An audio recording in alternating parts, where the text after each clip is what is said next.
Olá pessoas, esse é mais um vídeo meu na internet. Não é assim que eu anuncio meus vídeos. Eu fiz isso apenas como uma brincadeira, uma homenagem ao meu amigo, ou pretenso amigo, Pirula. Eu ouço ele há tanto tempo que começo a encará-lo como amigo. Pois bem, eu vou evocá-lo para corroborar, argumentar sobre o meu vídeo hoje. Eu vou evocá-lo e vou evocar também o nosso amigo Átila Lamarino, do canal Nerdologia, certo? Ambos têm um argumento robusto e sólido que eu pretendo utilizar no meu vídeo. Eu poderia apenas fazer um link, botar um link para o vídeo deles. Eu irei fazer isso na descrição do vídeo. Mas eu não sei se você pararia e iria ver o vídeo dele e retornaria no meu. Então eu fiz um compilado do que eu necessito para abastecer os meus argumentos com a opinião deles, que são muito robusta. Eu conversei essa semana muito sobre economia, sociologia, desarmamento civil, entre outros assuntos. Não, eu não vim fazer esse vídeo, eu não vou tocar nesses assuntos técnicos, eu não vou apresentar argumentos científicos para esses assuntos que eu citei. Eu vou apenas mostrar para vocês como é que se forma uma tese mentirosa, uma teoria de conspiração ou uma teoria da conspiração, né? Eu vou usar os argumentos de Pirula para abastecer, para informar vocês os 6 passos necessários para que isso ocorra, né?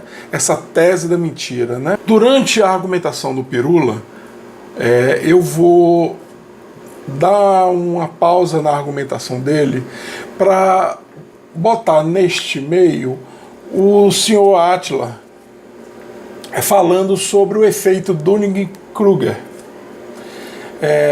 Vocês vão entender do que se trata, né? Vou deixar eles falarem por mim.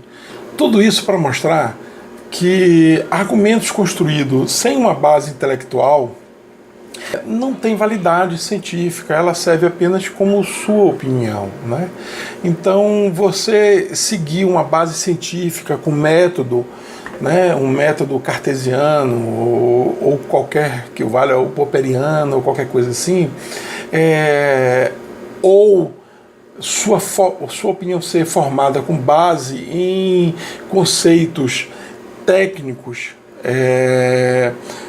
com levantamento de dados, com toda a metodologia científica necessária para você angariar conhecimento, ele tem muito mais validade do que apenas uma opinião, sem nenhum compromisso com a realidade, né? Então, é isso. Eu peço desculpa para vocês, o aspecto dos meus olhos, mas eu fiz uma cirurgia agora, recentemente, e eu estou em convalescência.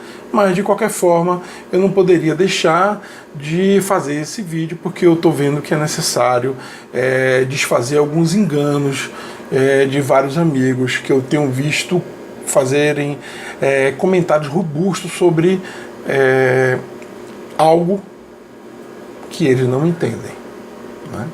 Então é isso. Então, seja bem-vindo, que venha Pirula. Namastê.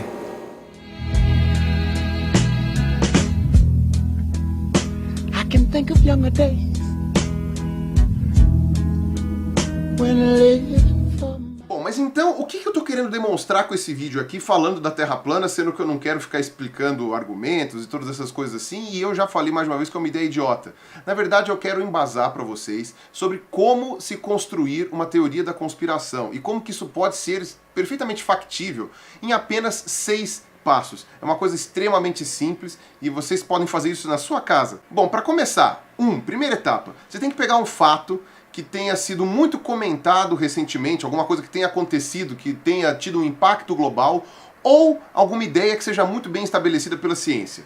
Segundo passo, você tem que inventar alguma forma de como isso pode ser uma mentira e que todo mundo está sendo enganado. Enganado por quem? Joga a culpa em qualquer coisa, não interessa. No governo do seu país ou de outro país, nas empresas, nas multinacionais, em alguma família superpoderosa, nos alienígenas, em sociedades secretas, enfim, você joga a culpa em quem você quiser. Qualquer coisa que seja muito difícil de uma pessoa poder ir conferir para saber se é mentira, certo? Evidência diabólica, aquilo que eu estava falando, que você não consegue provar que é mentira, mas não tem nenhuma boa evidência para dizer que é verdade. Nesse caso, seja porque tem muitos fatores envolvidos, ou seja porque são informações que você dificilmente vai conseguir, né? Numa sociedade secreta, você não vai conseguir ter informações sobre ela, você não tá lá dentro dos governos dos países para saber o que eles estão armando. Enfim, algo que gira em torno de informações que são muito difíceis de conseguir ou de interpretar. Ponto 3. A partir do momento que você já bolou a sua ideia e ela faz algum sentido, você começa a pensar dentro da realidade fatos que corroboram com essa sua ideia. É o famoso cherry picking ou pick and choose, ou seja, você vai pescar só aquilo que te interessa dentre os fatos da realidade que podem corroborar com aquela ideia que você acabou de inventar. Aquilo que não corrobora, você simplesmente vai ou ignorar, ou você vai dizer que é mentira. E aí você pode voltar no passo 2 e criar uma teoria da conspiração dentro da sua teoria da conspiração, de por que aquilo é mentira, enfim, e fazer isso ad infinitum. Passo 4. Cria um documentário tosco, uma página no Facebook, um canal no YouTube ou um curso online de filosofia em que você possa espalhar essa ideia mirabolante que você teve. Comece a esbravejar para todo mundo de que você é o único detentor da realidade, o único que tem as condições necessárias para abrir os olhos da população enganada, que está imersa num mar de mentiras. 5. Comece a falar que a ciência não sabe de nada, que o cientista é tudo vendido, que você não pode confiar em nada nem em ninguém, só em mim mesmo, claro, né? Porque sou eu que estou mostrando a verdade para você. Então os jornais falam mentira, as televisões falam mentira, a menos que o que elas estejam falando concorde comigo. Aí, a partir desse momento, elas são confiáveis, estão falando a verdade. E 6. Depois que você já achincalhou bastante os cientistas e as autoridades responsáveis por espalhar a mentira no meio da população, você tem que pegar uma meia dúzia de cientistas que supostamente há muito tempo já confirmaram as suas ideias que você acabou de inventar, entendeu? Ou que atualmente mesmo confirmam aquilo que você está querendo dizer. Eu não sei por que você vai querer a opinião de um cientista que corrobore com você, porque no passo 5 você acabou de desmoralizar e dizer que os cientistas não são dignos de crédito. Mas talvez isso seja parte da questão de lidar com a opinião pública de uma teoria da conspiração. E o bom dos terraplanistas, que foi a parte mais genial que eu achei disso daí, é que eles permitem que qualquer pessoa hoje que defenda ideologias mesmo extremas, mesmo opostas, concordem que isso é uma ideia esdrúxula e idiota. Como eu falei, nem aqueles literalistas bíblicos mais ferrenhos que eu discutia na época do Orkut concordavam com essa ideia de terra plana, certo? Lá nos Estados Unidos, o movimento dos terraplanistas lá, eles eram considerados um bando de malucos, certo? Ou de zoeiros. E sim, tem algumas pessoas que realmente acreditam que a Terra é plana. Mas eu vou desconsiderar essas pessoas porque ou elas têm um grau de instrução muito rudimentar, e é uma pessoa que está se baseando só nessa parte intuitiva, né, do experimento do gramado, ou é uma pessoa que tem sérios problemas de conexão com a realidade, que deveria procurar um psicólogo, um psiquiatra, enfim, essas coisas. Desculpa, a verdade é essa. Então a gente consegue unir, fazer com que todas as pessoas que defendem ideologias conflitantes hoje em dia concordem em um ponto, de que a Terra plana é uma idiotice. E é exatamente por isso que ela é um exemplo tão bom de como funcionam as teorias da conspiração. Então vamos ver como o terraplanismo se encaixa perfeitamente naqueles 6 passos da teoria da conspiração que eu acabei de falar para vocês. Primeiro, ele pegou um fato bem estabelecido da ciência. Segundo, ele negou esse fato e colocou uma justificativa em cima. São os governos, são os Illuminati, são os exércitos que estão querendo acabar com a verdade do mundo, sei lá o que, etc. Cada um tem uma justificativa diferente, mas todos têm. Ele pegou fatos reais, como a dificuldade que a gente tem com o nosso tamanho, a nossa altura, de observar a olho nu a curvatura da Terra. Tem até um maluco que usou a régua lá no horizonte para dizer que não é, que fica a boia que está flutuando não sei aonde. Pegaram foto tirada do espaço, que nitidamente o cara que tirou a foto estava dentro de uma nave, ou sei lá, de um ônibus espacial, e tinha uma curvatura no vidro, então aquilo lá deformava o horizonte. Então, quer dizer, por isso que eu tô falando, é muito tosco pra ser verdade, cara. Os caras estão falando de sacanagem isso daí, não é possível que seja real. O quarto passo, criar uma página no Facebook, criar um canal no YouTube, fazer videozinho com documentáriozinho tosco, etc. O quinto passo, dizer que a ciência mente, que ela não vale nada, que tudo que a ciência fala é para defender os próprios interesses deles, essas coisas todas. E 6, né, achar alguns birutas supostamente cientistas, né, ou que pesquisadores em alguma área, que suportem essas ideias de alguma forma. Depois que você conseguiu implementar esses 6 passos, você só precisa esperar as pessoas se convencerem, a fase do convencimento. O convencimento envolve basicamente 2 etapas. Primeiro, uma profunda ignorância da pessoa com relação a termos científicos ou a fatos científicos ou a estudos na área e todas essas coisas. Segundo, uma vontade intrínseca que a pessoa tem de que tudo aquilo seja mentira, né? Toda a verdade, né, que está escrita nos jornais, que os cientistas falam, não sei o que, seja mentira. Seja por causa de um viés ideológico, alguma ideologia que não se encaixa naquela realidade do mundo, e essa ideologia pode incluir também religião, né, mas não exclusivamente religião. Então a pessoa já ficava um pouco incomodada com a realidade, e aí essa teoria da conspiração encaixa como uma luva na vontade que ela tinha de negar tudo isso. No que tange às ciências exatas, por exemplo, é muito mais fácil você incorrer no erro 1, né, da ignorância que as pessoas têm com relação aos termos. Por exemplo, agora, essa semana que detectaram as ondas gravitacionais, que já tinham sido previstas mais de 100 anos atrás, tal, que foi uma realidade que a maioria das pessoas não tem bagagem intelectual para entender a grandiosidade daquilo, entendeu? Seria mais ou menos o equivalente a você acompanhar uma série, um seriado qualquer por aí, no Netflix, e você tá todo inteirado de quem é o assassino, de quem é o bandido, e você vai contar todo esse teu entusiasmo para uma pessoa que não acompanha a série, como eu, por exemplo. E aí eu não vou ter como demonstrar esse entusiasmo porque eu nem sei quem são os personagens, eu não sei nada da trama da história. Então, essa descoberta das ondas gravitacionais, por exemplo, que é uma descoberta fantástica, extraordinária, ela vai ter muita dificuldade de tocar a população, porque a maioria das pessoas não acompanha essa série. E para você acompanhar essa série, você teria que ter uma bagagem intelectual de estudos aprofundados naquilo ali, que não permite que você consiga compreender, que não seja baseado em metáforas, que são muitas vezes só aproximações grosseiras do que os físicos teóricos estão querendo dizer. Então você tem essa questão da ignorância muito forte.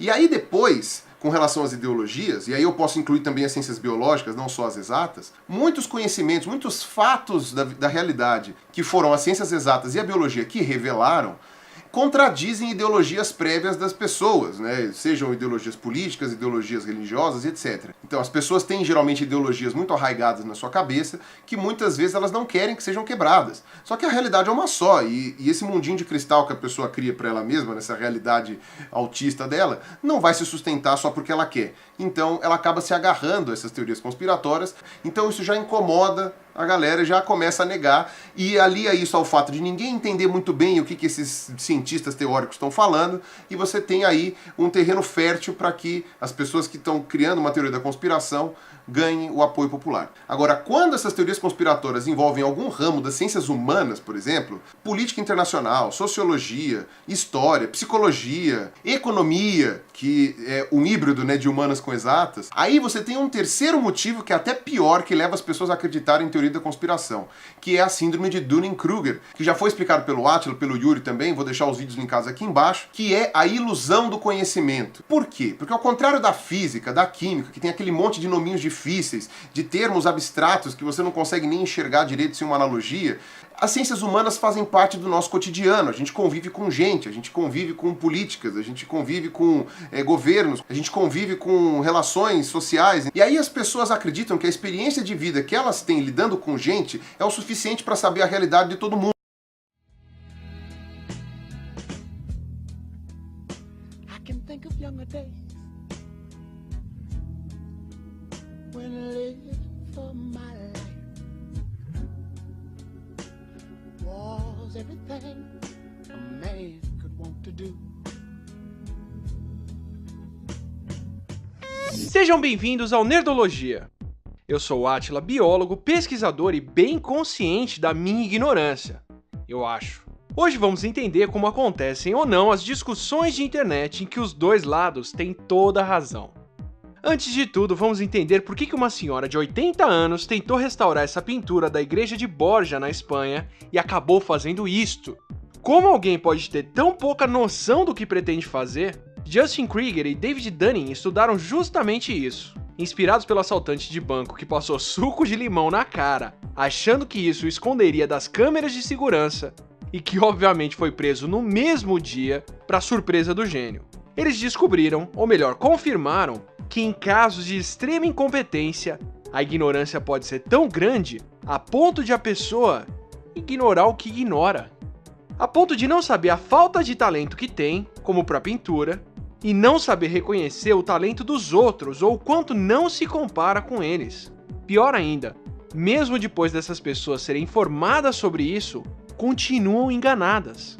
Precisamos saber um mínimo sobre um assunto para pelo menos reconhecer o quanto não sabemos. O estudo rendeu a eles o nome de efeito de Dunning-Kruger, quando a ignorância de alguém é tão grande que a pessoa acha que domina uma área que mal conhece. Se você já assistiu a alguma competição de talentos na TV, já viu o que acontece quando alguém que não tem treino nenhum, de dança ou canto, por exemplo, tenta competir com pessoas treinadas ou profissionais. Mas às vezes, mesmo sabendo um pouco sobre o assunto, temos a impressão de que o nosso conhecimento é muito maior, como Christopher Chabris e Daniel Simons explicam em O Gorila Invisível. Você sabe como se encaixam os componentes de uma bicicleta? Muito, mais ou menos ou pouco? Então pegue um lápis e papel e, sem olhar imagens na internet, desenhe uma bicicleta completa. Com guidão, banco, corrente, pedais e rodas. Pode ser simples, só uma velocidade sem marchas. Pause o vídeo e desenhe. Não deu certo? Então use o desenho mostrado na tela e só complete com o que falta de quadro, com os pedais e a corrente. Como eles funcionam juntos? Onde você acha que fica o pedal e para que serve a corrente? O seu desenho bate com o desenho abaixo? Em seu trabalho The Science of Psychology, a pesquisadora Rebecca Lawson perguntou às pessoas exatamente isso. O quanto elas sabiam como uma bicicleta funciona e depois se podiam demonstrar isso em um desenho. O resultado? A maioria achava que sabia como a bicicleta funciona até ter que desenhar. Até quando ela deu o desenho para ser completado, quase metade das pessoas não sabia como fazer o esquema, colocando a corrente nas duas rodas ou o pedal na roda da frente, por exemplo. Mesmo mostrando uma bicicleta funcionando, elas ainda não conseguiam desenhar o esquema certo. Como podemos saber tão pouco sobre um objeto tão familiar? O conhecimento que temos de fato sobre como a bicicleta funciona muitas vezes é bem superficial. Mas como a maioria das pessoas já viu ou mesmo já andou em uma, acabamos confundindo a familiaridade que temos com profundidade de conhecimento. Se a bicicleta foi fácil de desenhar, você sabe como funciona uma descarga? Já desmontou um móvel ou um aparelho achando que sabia como juntar todas as partes e não conseguiu colocar de volta? Como André Souza já explicou, curamos essa ilusão quando precisamos explicar de fato como as coisas funcionam. Como qualquer um que já teve que responder a uma criança curiosa que continua perguntando por que ou como alguma coisa funciona, não precisamos de muitos porquês para descobrir o quão raso é o nosso conhecimento. Mas geralmente focamos apenas no que sabemos, ou o que achamos que sabemos, e ignoramos o quanto ignoramos. Quando estamos tentando nos informar sobre um assunto, informação que vai contra as nossas ideias é difícil de consumir e incômoda, principalmente se temos uma opinião forte sobre o assunto. Enquanto ler mais sobre o que já concordamos é fácil e bem confortável, como Elie Parisier conta no excelente O Filtro Invisível. Assim, passamos horas lendo mais sobre o que já sabemos, enquanto achamos que estamos nos informando, quando estamos apenas reforçando ideias que já tínhamos. É principalmente por isso que conspiracionistas como quem não acredita que o homem pousou na Lua ou em aquecimento global podem se sentir completamente informados e ter certeza daquilo, já que passaram horas ou dias lendo sobre algo, quando só estavam se informando o tempo todo sobre o mesmo. Como Kahneman explica no sempre recomendado Rápido e Devagar, quanto mais facilmente lembramos de algo, mais aquilo nos parece verdade. Do mesmo jeito que mentiras ou informações erradas que concordam com o que já achamos, são mais fáceis ainda de ser assimiladas. Além do viés de confirmação que já explicamos no Nerdologia sobre simpatias, que é um ótimo complemento para esse. Um bom jeito de perceber se realmente temos um conhecimento profundo sobre o assunto é fazer uma lista de argumentos, como a pesquisa de um grupo alemão mostrou. Quando perguntaram se as pessoas eram agressivas ou não, pediram a um grupo que listasse 6 situações em que foram agressivos, enquanto outro grupo tinha que listar o dobro de situações. As pessoas que precisaram lembrar só 6 vezes em que foram assertivas se achavam muito mais agressivas do que aquelas que precisaram lembrar de 12 e repararam que não haviam tantas. Foi a falta de argumentos que fez as pessoas perceberem que não tinham tanta razão no que pensavam. Então, quando alguém vier com bastante certeza de que tem grandes argumentos para contradizer o que você propôs, peça para explicarem um pouco mais a fundo os argumentos ou listarem mais alguns motivos além dos 2 ou 3 que pensaram. e acompanhe enquanto a certeza se desmancha. E o mesmo vale para mim e para você. Sempre vale checar o quanto sabemos de fato. Não se esqueça de curtir e compartilhar o vídeo.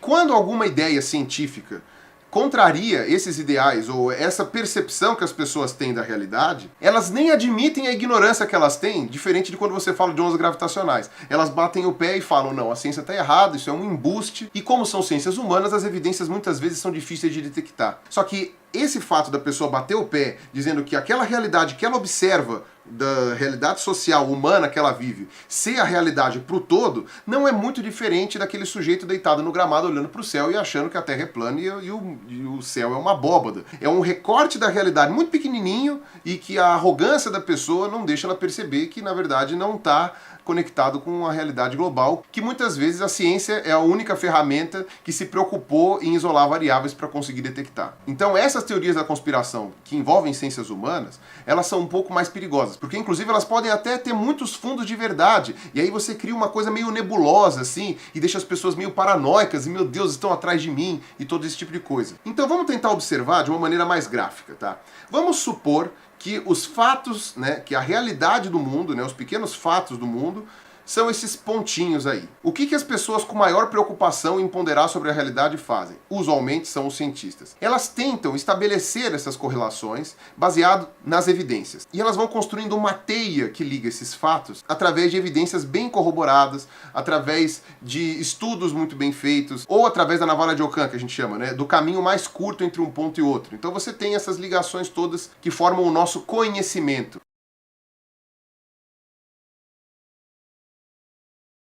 Ou seja, a união desses fatos formando uma realidade. Eu sei, muitas vezes o cientista também tem o seu viés ideológico, aliás, isso é muito comum, só que a ciência como um todo, ela tem mecanismos para neutralizar um pouco essa ideologia dos cientistas. Inclusive porque ela trabalha numa questão muito mais a longo prazo, certo? E tem muitos cientistas ao mesmo tempo trabalhando na mesma coisa. Então, eventualmente, se algum ou outro tem uma ideia mais maluca ou que está enviesada para sua ideologia política ou religiosa tal, você consegue dar uma driblada nisso daí com o apoio do resto da comunidade científica. Agora, um teórico da conspiração, ele não faz isso. Ele vai pegar aqueles fatos e ele vai ligar os pontos propositalmente dentro daquele cenário que ele quer que seja verdade, entendeu? Para encaixar naquela ideia que ele acredita. Alguma coisa que seja conveniente com as suas ideias pré-concebidas. E é esse o ponto, é por isso que as teorias conspiratórias parecem fazer tanto sentido, por causa do ponto 3, que é o cherry picking, entendeu? É você escolher dentro da verdade, dentro da realidade que nos cerca, aqueles pontos que vão corroborar com aquela ideia prévia que você tem. Então a pessoa vai pegar esses fatos reais e vai unir por ideias sem embasamento ou sem grandes evidências. Muitas vezes pode até ter alguma coincidência e ele conseguir efetivamente fazer a ligação de alguns pontos que fazem jus com a realidade. Talvez não conscientemente ou talvez de propósito, mas enfim. E aí isso vai formando uma teoria conspiratória que vai ficando cada vez mais crível para pessoas mais desavisadas. E é por isso que eu sempre falo que teoria conspiratória é um grupo de pequenas verdades unidas por grandes mentiras. Ou seja, é uma coisa muito fácil de fazer, requer apenas um pouco de criatividade e na maior parte das vezes nem criatividade. Provavelmente qualquer teoria da conspiração que você possa pensar, alguém já pensou antes nos Estados Unidos. Então só o que você precisa fazer é traduzir aquilo ali de algum jeito porco e talvez, quando necessário, mudar o nome do autor do crime, ou seja, aquele que é o responsável por todo o mal do mundo, às vezes pode ser uma pessoa que só faz sentido lá nos Estados Unidos e aí você adapta para a realidade brasileira aqui, para alguém que seja mais familiar. Concluindo, nosso amigo Pirula e o Átila se valem de estudos e conceitos científicos para fortalecerem nosso entendimento de como pessoas sem conhecimento algum da causa que discutem, conseguem ser tão imperativos quando emitem suas opiniões. Aprendemos também que a informação ali, que uma informação ali, outra informação acolá, essas informações pinçadas, ou seja, o senso comum, não é uma forma correta de aprofundar-se em questões adjacentes sobre qualquer tema. Também você aprendeu com esse vídeo os 6 passos para se ter êxito na teoria da conspiração. Agora, a fase de convencimento para que outras pessoas achem aquela informação crível e verdadeira necessita de 2 fatores. A ignorância do ouvinte. 2. A vontade que o ouvinte tem e o desejo de que aquele fato que ele esteja ouvindo seja verdadeiro. Assim, corroboraria com suas crenças pré-existentes. Já Átila, no seu vídeo fantástico, né, o ritmo que ele faz o vídeo dele, elencou pesquisadores como Christopher Chambers e Daniel Simon. Em 2004, eles compartilharam o Prêmio Nobel de Psicologia pelo experimento que inspirou o livro que eles escreveram, o Gorila Invisível. Também nos elenca aí na lista de cientistas o André Luiz Souza, que é um brasileiro, pesquisador do Departamento de Pesquisas da Universidade do Alabama, nos Estados Unidos. Esse cara tem uma história incrível de superação individual. Ele mantém um site chamado Cognado, né, onde ele dá opiniões sobre a área dele, né? A doutora Rebecca Lawson foi a pesquisadora que fez aquele testezinho da bicicleta, né? Por fim, ele cita o Elie Pariser, né, que é um palestrante também, é um cientista na área de sociologia, é um advogado, enfim. Todas essas referências foram citadas tanto no de Pirula como no de Átila, estão linkadas aí na descrição do vídeo. Se você gostou, deixe sua opinião. Obrigado.